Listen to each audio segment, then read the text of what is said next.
intertidal zone is a place of extremes. However, this variable and dynamic habitat is home to a number of fascinating animals.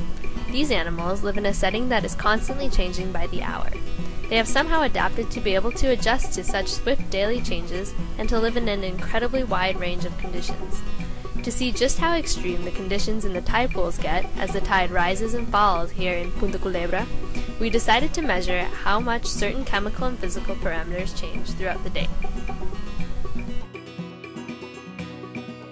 We've chosen 3 sets of tide pools to study, each set having a small and a large pool.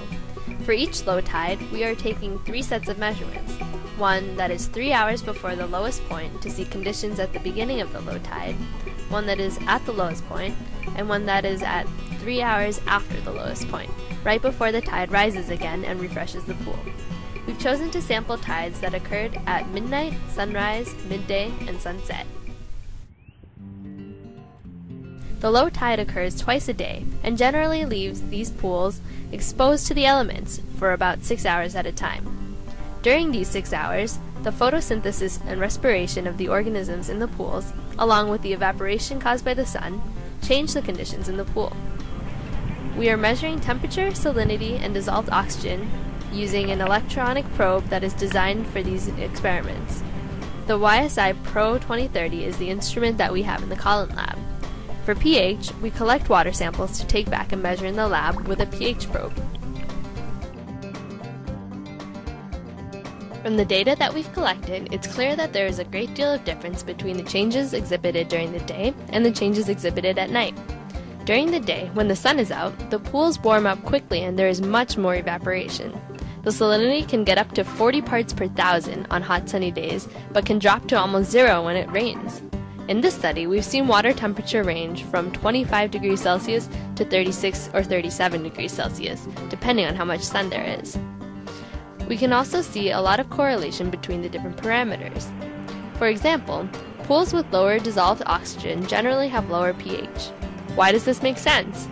Well, the low dissolved oxygen levels are probably because of the respiration of the organisms living in the pools, phytoplankton included. They use up oxygen and produce carbon dioxide.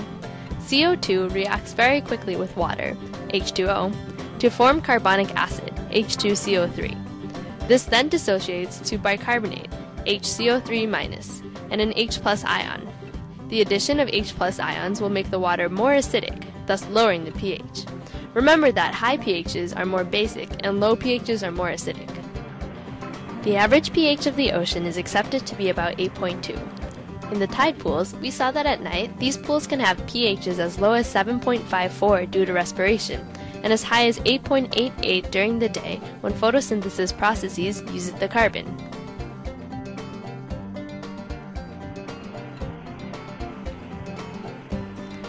At any given temperature, there is a maximum amount of oxygen that can remain dissolved in the water.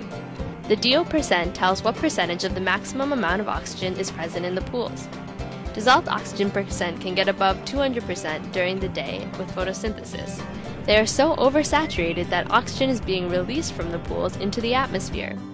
However, at night the pools become very hypoxic and may only have a DO percent of 7. How do these animals survive in such variable conditions?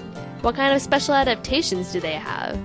Are these linked to certain genes that only intertidal animals have? With the growing concern of ocean acidification and climate change, these are questions that many scientists are investigating. Do some research on your own. Read the latest studies and see what the results say, and maybe you'll be the one to figure it all out.